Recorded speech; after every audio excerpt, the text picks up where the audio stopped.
잘 지내십니까? 지난주에 우리 정일성 형제님을 소개를 해야 되는데 제가 미리 한번 제가 교회에서 만나 뵙고 또 전화도 몇 번 나눠갖고 새로 오신 분이라는 생각이 안 들어가지고 제가 소개를 못했어요. 그래서 오늘 소개를 못했으니까 다시 한번 소개를 하도록 하겠습니다. 우리 지난번에 우리 카페에 들어오셔갖고 천사라는 이름으로 해갖고 많이 보시고 하신 분인데 성함이 정일성 형제님이세요. 지난주에 처음 오셨고 오늘 또 오셨습니다. 얼굴 한번 잠깐 보이죠? 저기 박수 한번 쳐드릴까요? 그리고 오늘은 또 우리 강경희 자매님께서 또 친구분을 같이 이렇게 모시고 오셨습니다. 그래서 한번 보시고 박수 한번 쳐드릴까요? 잘 오셨습니다. 은혜의 시간 되시기 바랍니다. 우리가 계속해서 지금 성경을 보고 있는데 지난주에 우리가 골로새서를 이제 마쳤습니다. 그리고 이제 오늘부터는 데살로니가 전서와 후서를 이제 하려고 합니다. 근데 전서하고 후서는 이렇게 연결되어 있기 때문에 이제 같이 이렇게 한 번에 달아서 진행을 하도록 그렇게 하겠습니다. 그래서 우리가 지금까지 해온 게 마가복음을 했고, 그 다음에 사도행전을 했습니다. 그 다음 로마서, 올해 우리가 로마서부터 로마서, 그리고 갈라디아서, 에베소서, 빌립보서, 그리고 골로새서.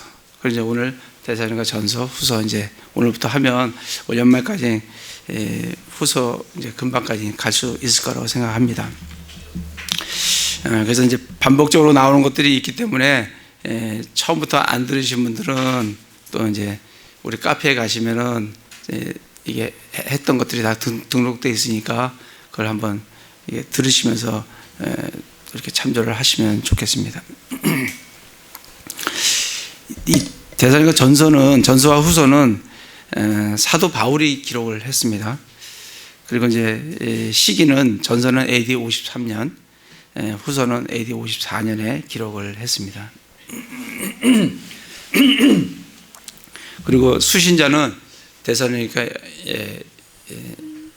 교인들을 위해서 성도들에게 이제 복음을 이제 전하는 그 편지가 되겠습니다.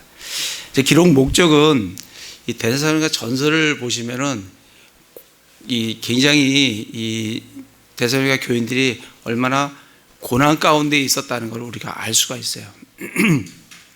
그래서 이들이 굉장히 고난 가운데 있으니까 그 고난 가운데 이제 곧 주님이 오신다. 이제 주님이 이제 재림을 하신다. 그 재림의 말씀을 주면서 그 주님이 오시면 우리는 휴거된다. 올라간다. 주님과 함께. 그게 빌립보 데살로니가전서 4장 16, 17절이잖아요. 주께서 호령과 천상의 소리와 하나님의 나팔로 친히 하늘로 솟아 강림하시니. 이제 그거를 알려주기 위해서 이들이 너무나 고난 가운데 있으니까 그 고난 가운데 참 주님의 재림과 휴거로 인해서 정말 위로를 받아라. 그 주제로 쓰여진 것이 이 전서입니다. 그렇기 때문에 그 주제를 보시면 환난 전에 교회를 데려가기 위해 오시는 그리스도. 예수님이 환난 전에 대환란이라는 게 있거든요. 대환란인데 그 전에 예수님이 오셔서 교회를, 우리 교인 성도들을 데리고 올라간다. 그게 이제 데살로니가전서 4장 16, 17절 말씀이에요. 그 목적으로 쓰여진 거예요. 왜냐하면 이 형제자매의 고난 가운데 있으니까 위로 격려하기 위한 그렇게 쓰여진 거고. 근데 이제 그 전서를 보냈는데 이 전서를 받은 데살로니가 교인들이 그걸 받아서 이제 주님이 오시는구나. 내가 소망 가운데 살아야지. 이렇게 됐으면 되는데 그들이 워낙 고난이 심하니까 이제 주님이 이미 오셨다. 우리는 올라가지 못했구나. 주님이 분명히 오시면 올라간다고 했는데 우리가 올라가지 못했구나. 우리가 이 지금 대환란 속에 지금 거하고 있는 거구나. 그렇게 이제 여기게 된 거예요. 그래서 사도 바울이 후서를 다시 써서 아니다. 너희들이 대환란 가운데 너희가 지금 환란 받고 있는 것은 대환란이 아니고 하나님 우리 그리스도인들이 받아야 될 그런 그냥 고난이다. 그리고 데살로니가 후서에 보면 그 그리스도의 날이 이르렀다고 해서 너희들이 두려워하거나 정말 마음에 어려움이 되지 않도록 바란다. 그 대환란이 오려고 하면 이 배교의 데살로니가 후서를 잠깐 볼까요? 보면서 아까 2장에 보시면 2장 1, 2절에 보시면 형제들아 우리 주 예수 그리스도의 오심과 우리가 그분께로 함께 모이는 것으로 말미암아 이제 너희가 너희에게 간청하노니 너희는 영으로나 말로나 혹은 우리에게서 왔다는 편지로나 그리스도의 날이 가까이 이르렀다 해서 쉽게 마음이 흔들리거나 불안해하지 마라. 지금 불안해하고 있거든요. 지금 못 올라갔다는 거예요. 지금 환란이 와갖고 지금 대환란 가운데 우리가 지금 들어가고 있다. 못 올라갔다. 그래서 지금 불안해하는 거예요. 그래서 사도 바울이 불안해하지 말라. 왜냐하면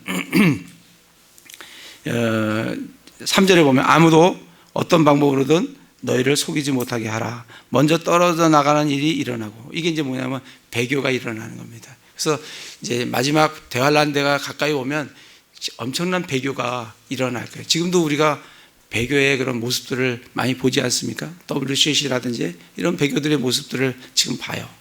그래서 먼저 떨어져 나가는 일이 있고 저 죄의 사람, 멸망의 아들, 적그리스도가 나타나지 않으면 그 날이 이르지 않는다. 그러니까 아직 이른 것이, 그 날이 이른 것이 아니다. 그걸 지금 알려주기 위해서 지금 데살로니가 후서를 썼어요. 그래서 지금 너희가 당하는 그 환란이 대환란이 아니고 지금 그냥 성도들이 받는 그런 환란이다. 그러니 3장에 가면 이제 어떤 사람들이 나타나냐면 주님이 다가오셨으니까 우리 뭐 일할 필요도 없고 그냥 무의도시 하는 거죠. 그런 사람들이 질서 없이 행하는 그런 사람들이 일어나는 걸 보면서 너희는 일하면서 조용히 너희 빵을 먹어라 하고 잘못된 종말론에 대해서 우리가 어떻게 해야 되는지 그걸 알려주기 위한 책이 데살로니가 후서입니다. 그래서 이 전서와 후서 사이에는 이 대환란이라는 게 있어요. 그래서 전서는 거기 주제를 보시면 환란 전에 교회를 데려가시기 위해 오시는 그리스도, 공중재림, 주님이 오시는 게 두 가지로 오시는데 공중재림이 있어요. 그 공중재림을 얘기하는 게 전서고, 후서는 복음에 불순종하는 자들을 심판하러 오시는 그리스도, 이건 지상재림을 얘기를 해주고 있습니다. 그래서 주제가 전서는 공중재림이고 후서는 뭐예요? 지상재림. 그래서 이 사이에는 뭐가 있냐면 대환란이 있는 겁니다. 그래서 다니엘서 이제 그 70 주기 그거를 지금 이제 요 사이에 7년간의 대환란이 있게 되는 겁니다. 그래서 그런 목적으로 쓰여졌다는 것을 좀 염두에 두시고, 그리고 이제 성경을 한 장씩 읽어보시면 이게 지금 왜 이 성경이 쓰여졌고 이 말을 쓰면 왜 여기에 지금 하고 있는지 그걸 잘 이해를 하실 수 있을 것으로 생각합니다. 그래서 한 장씩 하면서 약 한 5장과 3장이니까 한 8주 정도면 될 것 같습니다. 전서를 잠깐 보시면 아까 이제 고난이 있다고 했는데 6절에 보세요. 1장 6절에 보시면 또 너희는 많은 고난 속에서 성령님의 기쁨과 더불어 말씀을 받아. 그러니까 이들이 지금 고난 속에 있는 걸 볼 수가 있어요. 2장으로 넘어가겠습니다. 2장 14절에 보면 형제들아 너희는 그리스도 예수님 안에서 유대에 있는 하나님의 교회들을 따르는 자들이 되었나니 그들이 유대인들로부터 고난을 받은 것 같이 너희도 너희 지방 사람들로부터 비슷한 것들로 고난을 받았느니라. 유대 이제 교회가 예루살렘에 있는데 그들이 유대인으로부터 고난을 받았어요. 고난을 받고 있어요. 그런 거와 마찬가지로 너희 데살로니가에 있는 너희 교회도 너희 지방 사람들로부터 지금 동일한 고난을 지금 받고 있다. 이 얘기를 지금 해주고 있는 겁니다. 다음에 3장에 가셔서 3장 3절에 보면 아무도 이런 고난들로 인해 흔들리지 아니하게 하려 함이라. 우리가 이런 고난들을 받도록 정해진 줄을 너희 자신이 아느니라 하면서 이 데살로니가 교회에 고난이 있다는 것을 지금 표현을 해주고 있습니다. 그러면서 4장에 가시면 13절에 보면 그러나 형제들아 잠자는 자들에 관하여 너희가 모르기를 내가 원치 아니하노니. 그러면서 이 사도 바울이 3주 동안의 데살로니가 교회에 교회를 세웠는데 그들에게 재림에 대한 많은 얘기를 해 주었어요. 근데 이제 바울이 떠나면서 이들이 이제 죽은 사람들에 대해서 어떻게 되는 거냐. 그러니까 사도 바울이 다시 한번 재림을 상기시키면서 너희가 그 잠자는 자에 대해서 모르기를 원치 아니한다. 그리고 아무 소망 없는 사람들 같이 슬퍼하지 아니하게 하려고 한다.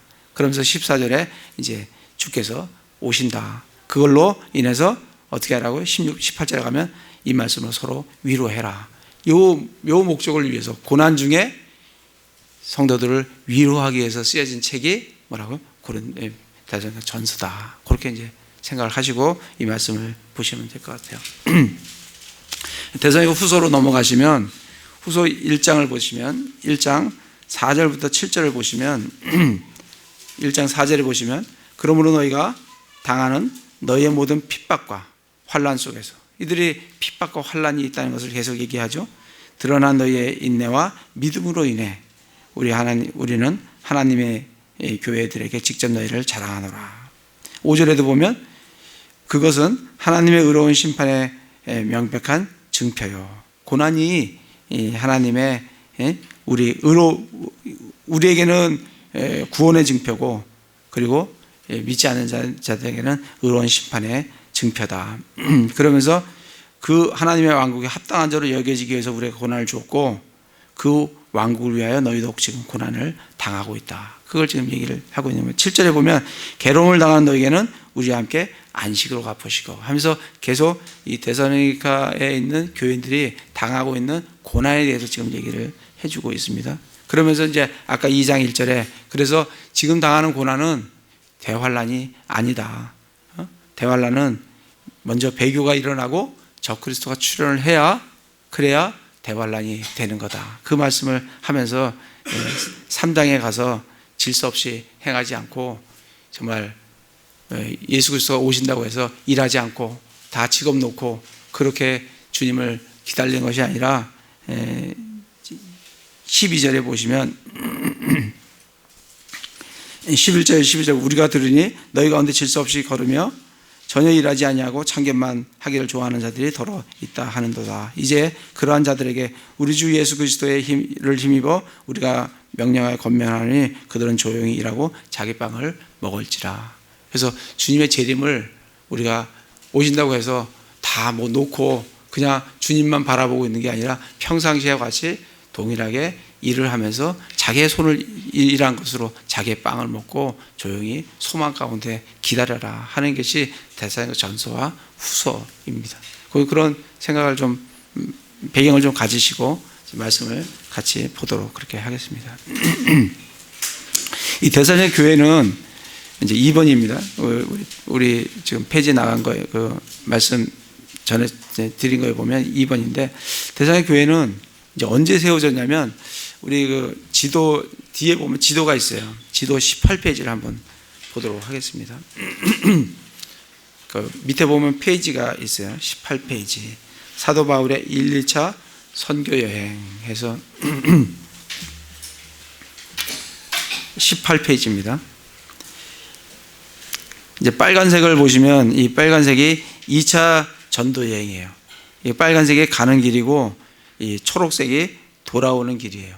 노란색은 이제 청색이 가는 길이고 노란색이 1차 선교 여행 돌아오는 길입니다. 거기 보시면 왼쪽 위에 보면 이제 드로아라는 데가 있고 맨 상단에 보면 빌립보라는 데가 있어요. 그죠? 그래서 빌립보로 안 가려고 했는데 사도 바울이 사도행전에 보면 16장에 보면 마게도냐로 와서 우리를 도우라 해갖고 빌립보로 들어가게 돼요. 그래서 거기서 이제 감옥에 갇히고 뭐 이런 일들이 일어나죠. 그러면서 이제 암피폴리스와 그리고 아폴로니아를 지나서 어디를 가게 되냐면 데살로니카로 가게 돼요. 이 데살로니카는 마게도니아의 수도입니다. 여기에서 세 안식일 동안 이 교회를 세웠어요. 그리고 여기서 유대인들의 핍박이 있어가지고 어디로 가요? 베레아, 옆에 있는 베레아로 가게 됩니다. 근데 베레아 가니까 이 유대인들이, 데살로니카에 있는 유대인들이 베레아까지 와서 사도 바울 일행들을 괴롭혀요. 그게 이제 사도행전 17장에 나오는 말씀입니다. 거기서 괴롭히니까 사도 바울이 어디로 옮기냐면 아테네로 옮겨요. 그 밑에 보면 아테네가 있죠. 이 아테네와 고린도는 아가야의 주요 도시들입니다. 아가야. 위에는 마게도니아, 밑에는 아가야예요. 여기서 아테네에 있으면서 이 데살로니카 교인들이 너무나 궁금한 거예요. 새 안식일 동안에 세워진 교회고 대단한 핍박이 있다는 소식이 계속 들려오고 하니까 사도 바울이 아테네에서 있으면서 누굴 보내냐면 디모데를 데살로니카로 보내서 그들의 사정을 알아보도록. 그래서 이 디모데가 다시 그 사정을 알아보고 돌아옵니다. 아테네로 돌아와서 그때 사도 바울이 아테네에서 데살로니가 전서와 후서를 쓰게 됩니다. 그게 오늘 우리가 읽으려고 하는 데살로니가 전서와 후서가 되는 겁니다.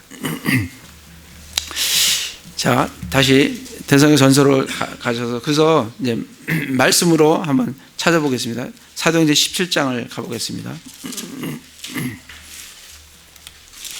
사도행전 17장. 이제 좀 아까 지도를 보고 했던 것들을 이제 말씀으로 다시 이렇게 확인을 해보도록 하겠습니다. 17장 1절에 보면 이제 그들이 암피폴리스와 아폴로니아를 지나 데살로니카에 이르렀는데, 그러니까 이제 빌립보에서 일로 이제 넘어온 거죠. 이제 암피폴리스와 아폴로니아를 지나서 어디로 왔어요? 데살로니카에 왔어요. 그때 유대인의 회당들이 거기 있었어요. 그래서 2절에 바울이 자기 관례대로 그들에게 들어가 새 안식일에 성경 기록들을 인용하여 그들과 토론하며, 이 새 안식일 동안 데살로니가 교회가 이제 세워진 겁니다. 그러니까 굉장히 짧은 시간에 세워진 그런 교회예요. 그러면서 3절에 그리스도께서 반드시 고난을 받고 죽은 자들부터 다시 일어나야 함을 설명하고 주장하며 또 내가 너에게 선포하는 이 예수님이 그리스도다, 이렇게 하면서 거기에 이제 4절에 보면 이제 독실한 그리스 사람들이 이제 함께 하는 것을 볼 수가 있습니다.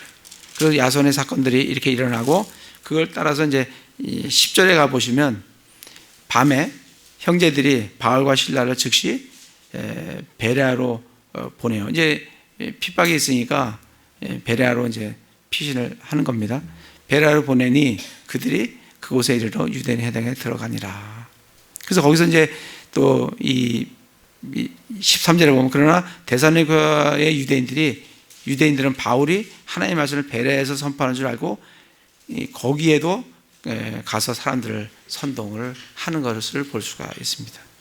그래서 이제 사도 바울이 15절에 보면 바울을 안내하던 자들이 그를 데리고 아테네에 이른 뒤 실라와 디모데를 그에게 최대한 속히 오라는 명령을 받고 떠나니라.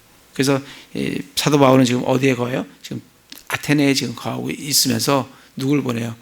디모데를 보내면서 속히 빨리 자기한테 오라고 그렇게 이제 하면서 보내는 그런 장면이 나오게 됩니다. 다시 데살로니가 전서로 가서, 그래서 이제 그렇게 된 상황 가운데 이제 3장을 가보겠습니다. 데살로니가 전서 3장에 가보시면 3장 1절과 2절에 보면 이러므로 우리가 더 이상 참지 못하여, 사도 바울은 지금 아테네에 머물러 있어요. 우리만 아테네에 남는 것을 좋게 생각하고, 사도 바울은 자기가 아테네에만 남아있고 지금 참지 못하는 거예요. 이들의 상황이 너무 궁금한 거예요. 데살로니가 교인들의 상황이. 그래서 2절에 보면 우리 형제 곧 하나님의 사역자요 그리스도의 복음 안에서 우리의 동료 일꾼인 디모데를 보내었노니 이것은 너희를 굳게 세우고 너희 믿음에 관해 위로하여 그래서 누굴 보내냐면 디모데를 데살로니가에 보냅니다.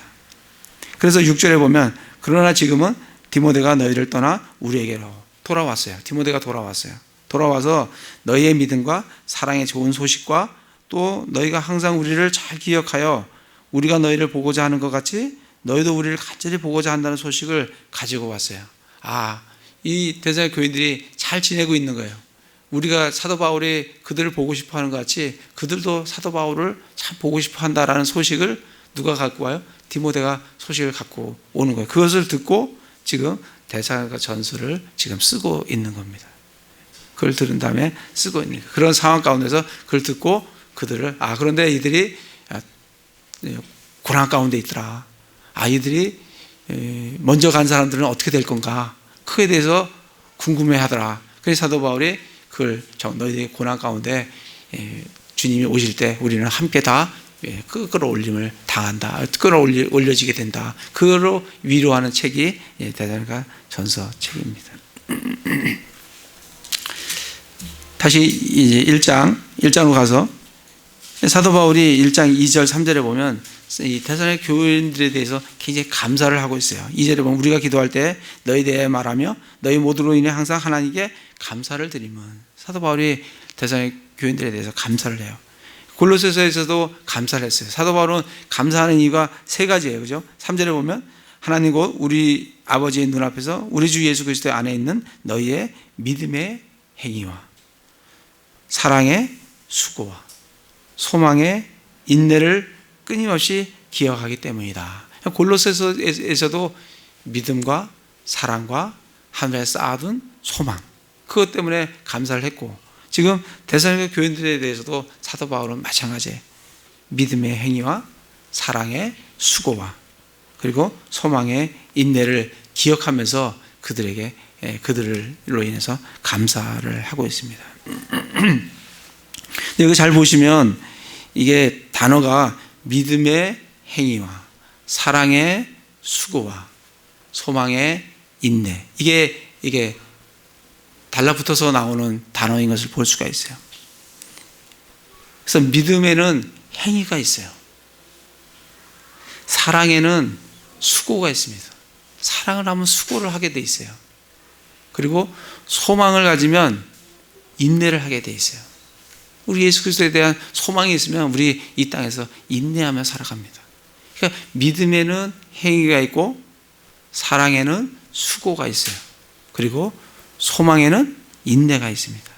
근데 이 행위가 믿음에는 행위가 있는데 이 행위가 다 같은 행위가 아닙니다.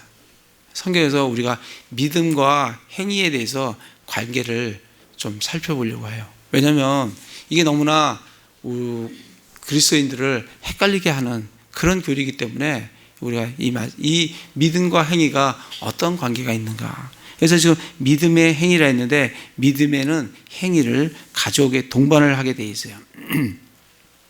먼저 율법의 행위가 어떤 건가를 우리가 좀 살펴보겠습니다. 로마서 3장을 한번 가보겠어요. 로마서 3장에 보시면 행위가 나오는데 율법의 행위가 나와요. 3장 데살로니가전서는 짧게 해놓으시고 로마서 3장 20절에 보면 그러므로 율법의 행위로는 이 행위가 아니에요. 그냥 여기 앞에 문구가 달려 있어요. 율법의 행위로는 어떤 육체도 그분의 눈앞에서 의롭게 될 수 없나니 율법으로는 죄를 알게 되느니라. 그러니까 뭐로 하나님 앞에 의롭게 될 수 없어요? 율법의 행위로는 하나님 앞에 의롭게 될 수 없어요. 사실 율법의 행위가 나쁜 건 아니에요. 율법의 행위를 하는 건 굉장히 어떤 면에서 굉장히 세상적으로 보면 그 하나님의 관점이 아니라 믿음의 관점이 아니라 세상적으로 보면 굉장히 높은 수준의 행위를 하는 겁니다. 그런데 그 율법의 행위로는 하나님 앞에 의롭게 됨을 받을 수 없다고 말씀을 해주고 계세요. 뿐만 아니라 3장 27절에 보겠습니다. 그런즉 자랑할 것이 어디 있느냐? 있을 수 없느니라. 무슨 법으로냐? 행위의 법으로냐? 아니라 오직 믿음의 법으로니라. 행위로는 하나님 앞에 의롭다 할 수를 받을 수 없는 거예요. 우리가 의롭게 될 수 있는 것은, 하나님 앞에 구원을 받을 수 있는 것은 오로지 믿음으로 구원을 받을 수 있습니다. 그죠? 예. 3장 28절에도 보면, 그러므로 우리가 결론을 내리노니 사람은 율법의 행위와 상관없이 믿음으로 의롭게 되느니라. 율법의 행위와 상관없이, 율법 행위로는 우리가 의롭게 될 수가 없어요. 율법 행위와 상관없이 뭐로 의롭게 돼요? 믿음으로 의롭게 된다라고 구구절절 로마서에서는 지금 이 말씀을 우리에게 해주고 있습니다. 로마서 9장을 가보겠습니다. 9장.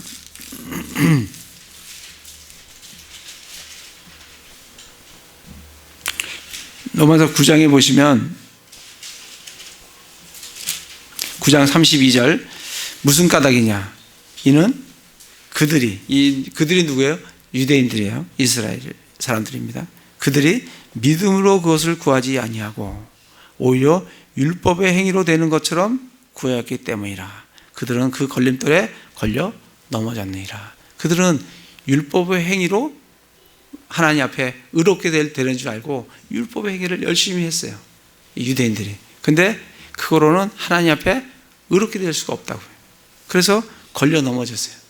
그 말씀을 지금 해주고 있는 겁니다. 그래서 율법의 행위로는 하나님 앞에 의롭게 될 수가 없습니다.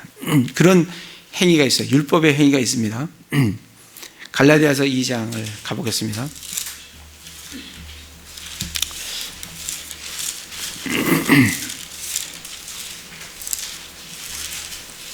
갈라디아 2장의 이 말씀은 굉장히 중요한 말씀입니다. 잘 보시고 암송을 하셔도 참 좋을 것 같아요. 갈라디아 2장에 보시면, 사람이 율법의 행위로 의롭게 되지 아니하고, 정확하죠?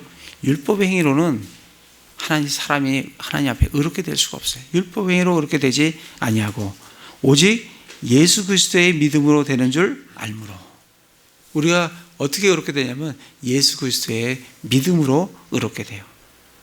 우리도 예수 그리스도를 믿었나니 이것은 우리가 율법의 행위가 아니라 그리스도의 믿음으로 의롭게 되고자 함이라.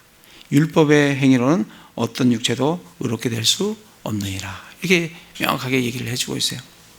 율법의 행위로는 하나님 앞에 의롭게 될 수 없어요. 근데 뭐로 의롭게 되냐면 예수 그리스도의 믿음으로 의롭게 돼요. 믿음은 히브리서 로마서 10장 17절에 보면 믿음은 어떻게 해요? 들음에서 와요. 그죠? 들음에서 와요. 들음은 하나님의 말씀으로 말미암아요. 그래서 우리가 예수 그리스도를 믿는다는 것은 예수 그리스도를 구원자로 내가 예수님을 받아들이는 거예요. 요한복음 1장 12절에 보면 영접하는 자 곧 그 이름을 믿는 자들에게는 하나님의 아들이 되는 권능을 주셨으니. 그러니까 내가 믿는다는 것은 예수님을 구원자로 받아들이는 거예요. 그분을 구원자로 모셔드리는 거예요. 그 영접하는 자 곧 그 이름을 믿는 자들에게는. 우리가 예수님을 구원자로 받아들이고자 하면, 그 말씀을 들었을 때 우리가 예수님을 받아들이고자 하면 믿음은 예수 그리스도로부터, 하나님의 말씀으로부터 우리에게로 와요. 그게 로마서 10장 17절 말씀이에요. 믿음은 들음에서 오며. 그래서 그 믿음이 뭐냐면 지금 갈라디아 2장 16절에 예수 그리스도의 믿음이에요. 나의 믿음이 아니라 예수 그리스도의 믿음이라고요. 예수 그리스도의 믿음이 내 안에 있게 됩니다.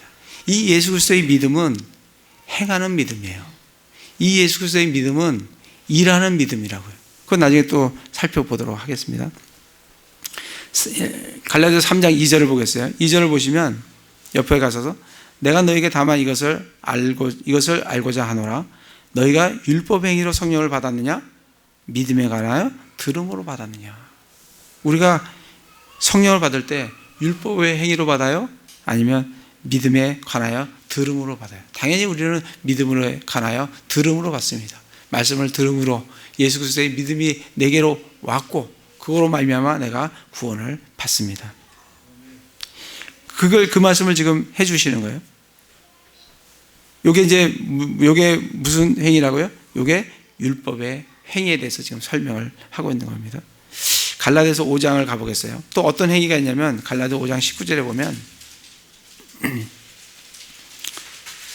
5장 19절에 보시면 이제 육신의 행위들은 명백하니, 율법의 행위도 있고 또 무슨 행위가 있어요? 육신의 행위가 있어요. 이 육신의 행위는 뭐예요? 이건 죄입니다. 율법의 행위도 죄예요.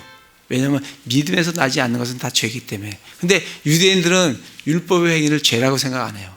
그들은 율법을 지켰다고 하지. 근데 신약에서 하나님께서 말씀하시기를 믿음에서 나지 아니하는 것은 죄다. 율법의 행위도 죄이기 때문에 그거로서 우리는 하나님 앞에 의롭다움을 받을 수가 없어요. 그래서 율법의 행위도 그렇고 또 지금 무슨 행위를 얘기하고 있어요? 5장 19절에서는 육신의 행위예요. 육신의 행위에 대해서 나오죠. 간음과 음행과 부정함과 세욕과 쫙 나옵니다. 이게 육신의 행위예요. 이 율법의 행위가 이 육신의 행위를 성경에서 뭐라고 하냐면 이것은 죽은 행위다 그래요. 이거는 아무리 많이 해도 하나님 앞에 아무런 의미 없는 행위이기 때문에 이것은 뭐라 그래요? 죽은 행위라 그래요. 히브리서 6장 1절을 보겠습니다.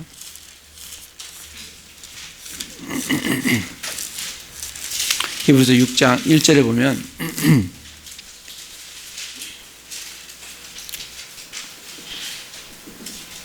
(6장 1절입니다) 그러므로 우리가 그리스도의 교리의 기초의 원리들을 떠나 완전함으로 나아가서 죽은 행위들로부터의 회개와 하나님을 향한 믿음과, 이 죽은 행위가 뭐예요? 율법의 행위, 육신의 행위. 이건 죽은 행위예요. 이해되시죠? 예. 이게 죽은 행위예요. 그러니까 행위가 있는데 믿음이 없는 행위는 뭐라고요? 죽은 행위라고요. 내가 아무리 행위를 정말 고귀한 행위를 내가 했다 하더라도 믿음에서 나지 않는 행위는 뭐라고요? 죽은 행위라고요. 성경에서 그렇게 말씀을 해주고 있는 거예요. 그렇기 때문에 그 죽은 행위로는 하나님 앞에 의롭다움을 받을 수 있어요? 없어요? 없어요. 예, 없는 거예요. 그래서 행위로서는 구원을 받을 수 없다라고 우리에게 말씀을 해주고 계십니다. 히브리서 9장 14절에도 동일해요. 죽은 행위. 그럼 이제 믿음의 행위를 보겠습니다. 행위에는 죽은 행위가 있는데 율법의 행위와 육신의 행위가 있는데 행위에는 믿음의 행위가 있어요. 오늘 나오는 데살로니가전서 1장 3절에 믿음의 행위가 나옵니다. 갈라디아서 5장을 찾아보겠어요. 갈라디아 5장에 보시면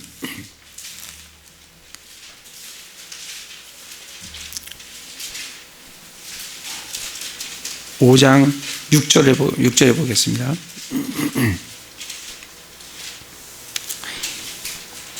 예수 그리스도 안에서는 할례나 무할례나 아무 효력이 없대.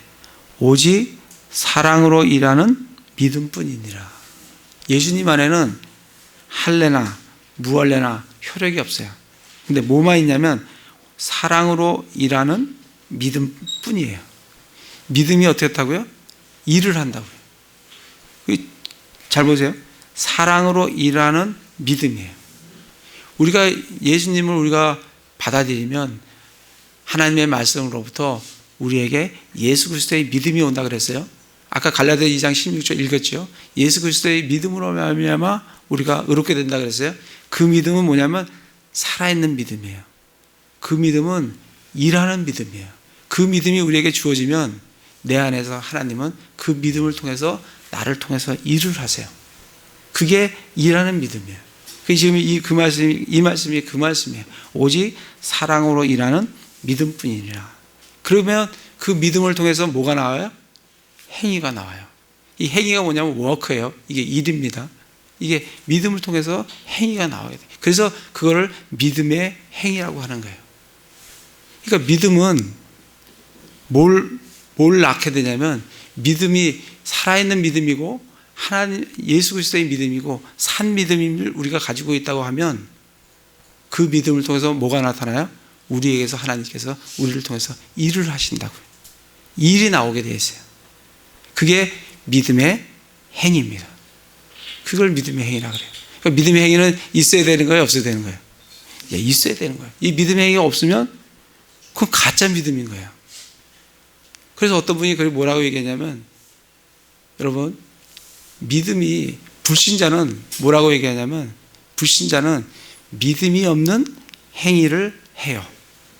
율법의 행위든 육신의 행위든 죽은 행위를 한다고. 그러니까 구원을 못 받죠. 그죠?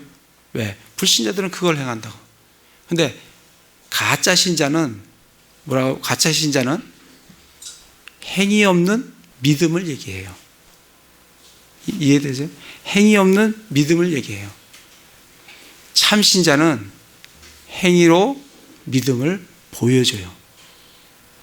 이해되세요? 내가 행위를 했기 때문에 구원받는 거 아니에요. 여러분 잘못 생각하면 행위로 구원받는 거야 이렇게 생각하시면, 우리는 전적으로 믿음으로 구원을 받아요. 근데 그 믿음은 예수 그리스도의 믿음이고 살아있는 믿음이라고요. 행동하는 믿음이라고요. 행하는 믿음이에요. 그렇기 때문에 내 삶 속에서 그 믿음이 들어오면 내 삶은 내가 원치 않아도 내 안에서 하나님께서 그 믿음을 통해서 일을 하신다고요. 다행히 믿음의 행위가 나오는 거예요. 근데 그 정말 어떤 사람이 나는 믿었습니다 했는데 믿음의 행위가 전혀 안 보여. 그건 가짜 믿음인 거예요. 자기의 믿음을 살펴보셔야 돼요. 나는 예수 그리스도의 믿음을 가지고 있는가? 그 믿음이 있다고 하면 그 믿음을 통해서 하나님은 일을 하세요. 그거를 우리는 믿음을 볼 수가 있어요. 저 사람이 참 믿음을, 그 예수 그리스도의 믿음을 가지고 있구나. 그걸 우리가 볼 수가 있다고. 야고보서를 가보겠습니다. 야고보서를 잘 이해를 이제 하시면 좋겠어요. 야고보서 2장 14절에 보시면,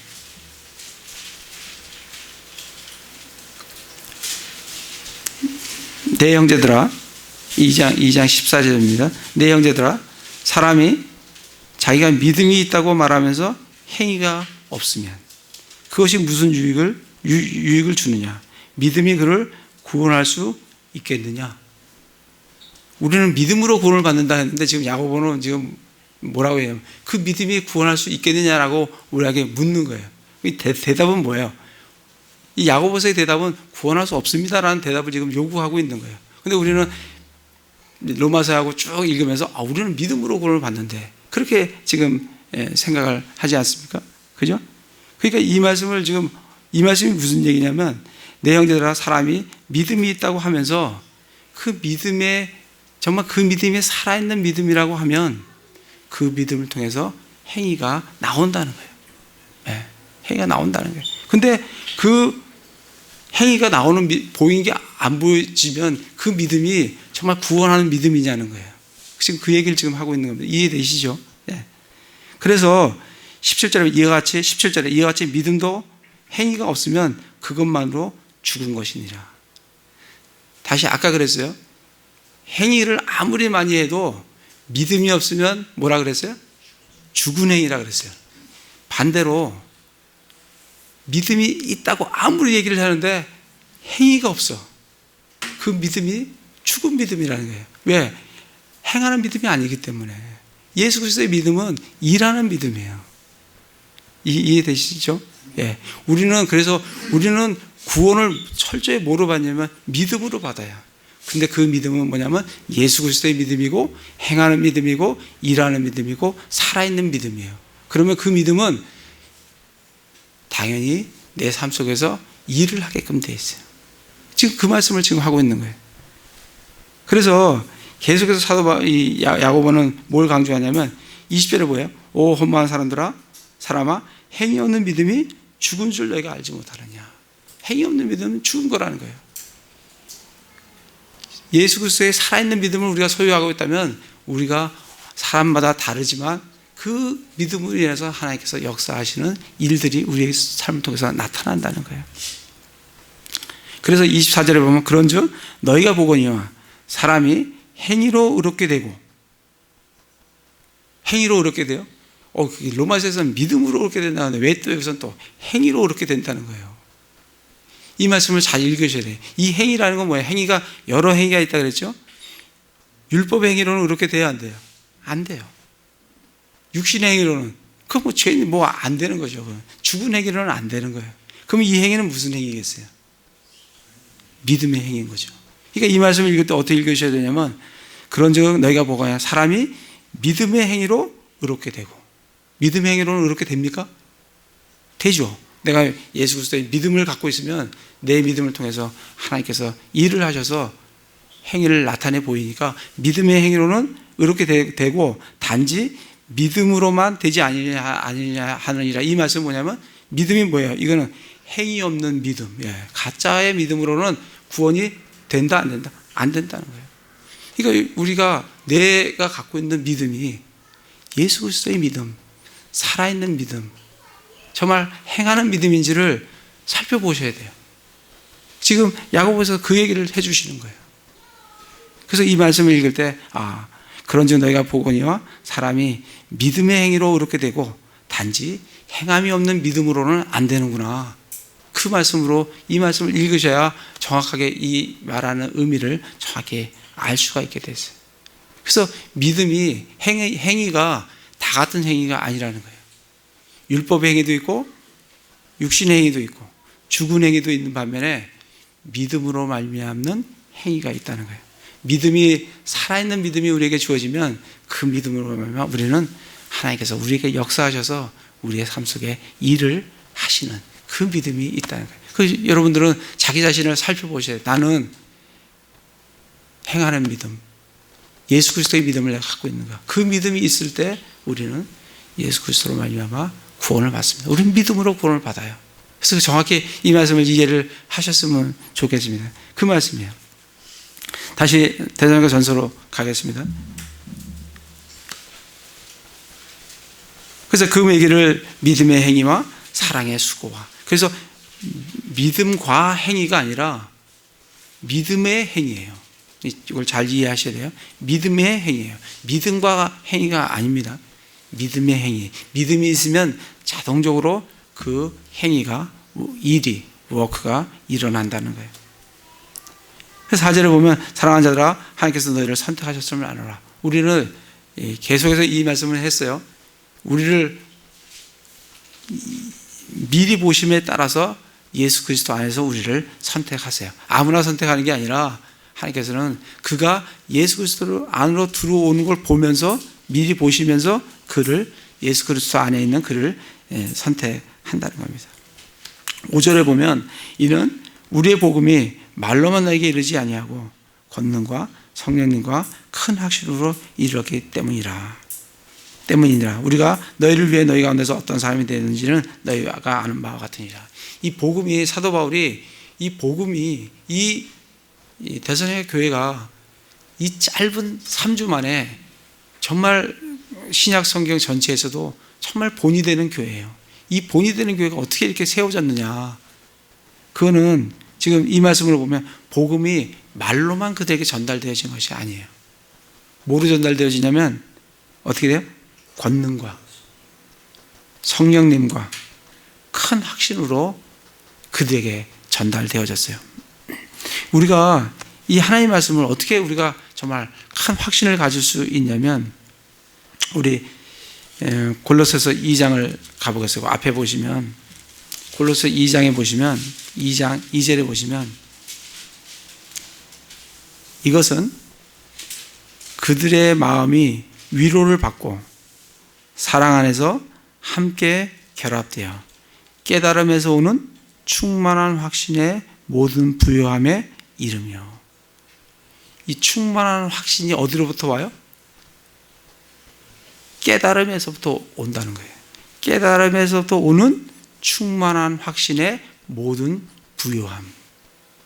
그러니까 우리 하나님의 말씀을 잘 깨달아야 돼요. 잘 알아야 돼요.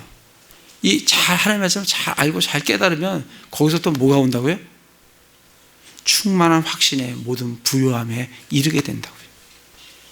뿐만 아니라 하나님과 아버지와 그리스도의 신비를 인지하는 데 이르게 돼요. 그러니까 하나님과 삼위일체 하나님, 그리고 하나님과 성령님과 예수 그리스도에 대해서 우리가 그 신비로운 그 계시의 말씀들을 우리가 인지하게 된다는 거예요. 알게 된다는 거예요. 네? 그래서 하나님의 말씀을 우리가 지금 이렇게 하나님의 말씀을 나누고 있는 이유는 이 말씀을 형제자매들 저와 함께 저도 같이 말씀을 잘 깨닫고 그 잘 깨달으면 우리에게 뭐가 온다고요? 충만한 확신의 모든 부유함이 우리에게 들어찬다고요. 우리가 확신 있는 삶을 살 수가 있어요. 하나님 말씀이 그 하나님 말씀을 깨달은 사람들에게는 정말 확신에 찬 삶을 살 수가 있어요. 그 말씀이 이 말씀이에요. 그리고 하나님을 인지하는 데 이른다고요. 그래서 1장 9절에 보면 골로새서 1장 9절입니다. 1장 9절에 보면 사도 바울이 기도를 하는데 뭐라고 하냐면 너희가 모든 지혜와 영적 깨달음에서 그분의 뜻을 아는 것으로 채워지며 뭘 위해서 기도하냐면 하나님의 지혜와 영적인 깨달음에서 그 잘 깨달아서 하나님을 알게 되도록 그렇게 기도를 하는 거예요. 그러니까 우리가 하나님의 말씀을 잘 깨닫기 위해서는 기도가 필요해요. 하나님의 말씀을 잘 깨닫게 되도록 우리 에베소서 1장 17절인가요? 거기 보시면 18절입니까? 거기 보시면 지혜와 계시의 영을 주사 하나님을 알게 하시고 그렇게 말씀을 해 주시잖아요. 그죠? 그러니까 기도가 필요해요. 그래야 하나님께서 우리에게 주신 지혜와 계시의 영을 주셔서 하나님을 잘 알 수 있게 된다고요. 그리고 뿐만 아니라 우리가 에베소서 한번 가볼게요. 에베소서 3장에 보면 우리가 어떻게 깨달을 수 있냐면 에베소 3장 4절에 보시면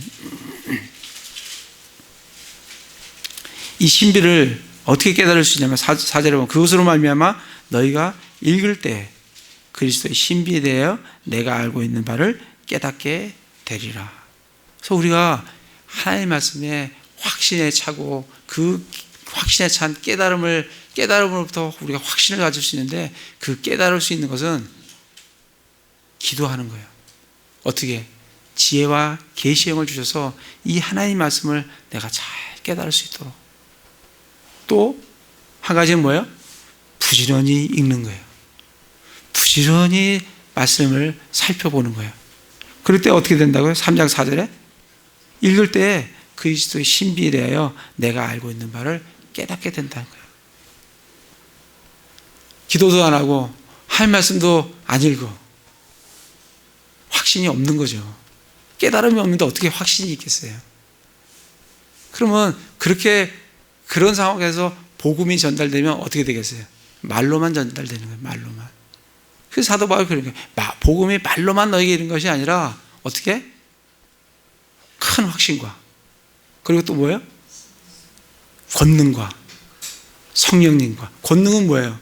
히브리서 4장 12절에 보면 하나님의 말씀은 살아있고 권능이 있어 좌우의 날선 어떤 것보다도 예리하여 혼과 영과 및 관절과 고수를 찔러 쪼개기까지 하며 우리에게 권능의 말씀을 주셨다고요.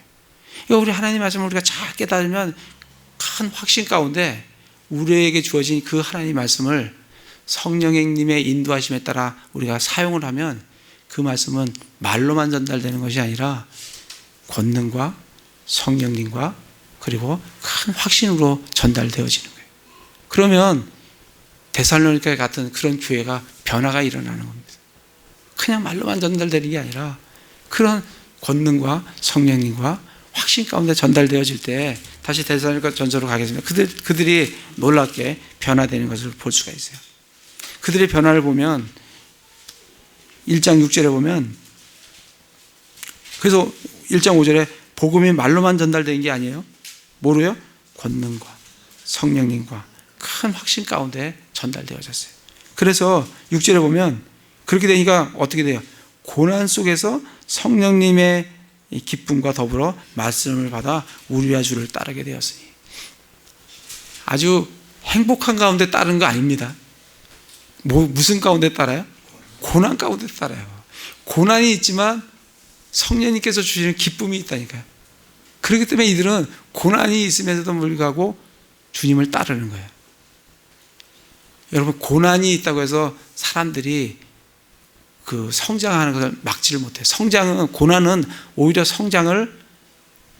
성장하게 해요. 고난이 오히려 성장을 막는 것은 고난이 아니고 뭐예요?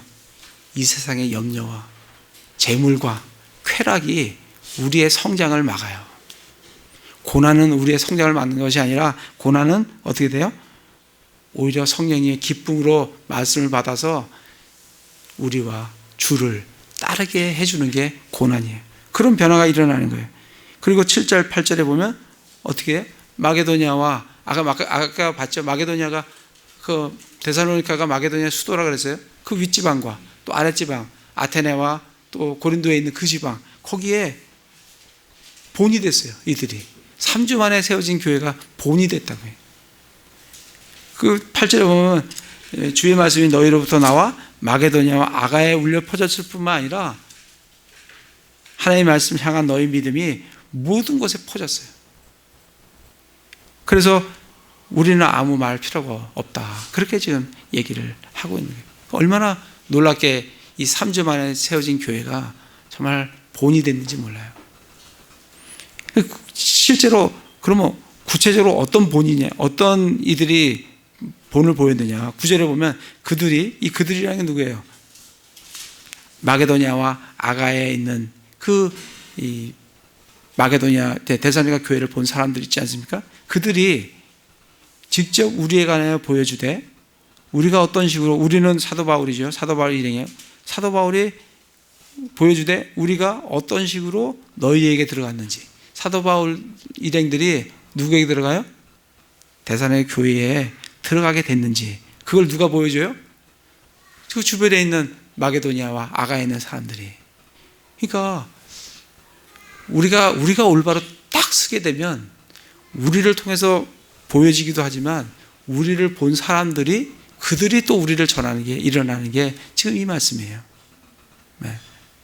그러니까 놀랍게 이 파급력이 엄청난 파급력으로 일어나는 거예요. 그러니까 사도 바울이 큰 확신과 그리고 권능과 성령님의 능력으로 그걸 전하니까 그 데살로니가 교회가 변화되었을 뿐만 아니라 그 변화로 아가야와 마게도니아의 그쪽에 다 전파되었을 뿐 아니라 거기 있는 사람들이 또 그걸 보고 그들을 이 데살로니가 교회를 또 전파하는 그런 일들이 일어난다는 거예요.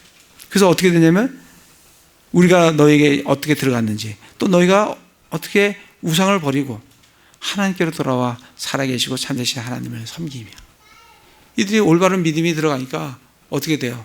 믿음의 행위가 나오는 거예요. 어떤 행위가 나와요? 우상 버리는 겁니다. 또 어떻게 돌아서는 거예요. 그리고 하나님을 섬기는 거예요. 그리고 10절에 그분께서 죽은 자들부터 살리신 그분의 아들께서 예수 그리스도께서 하늘로부터 오시는 그 소망 가운데 살아가게 되는 거죠.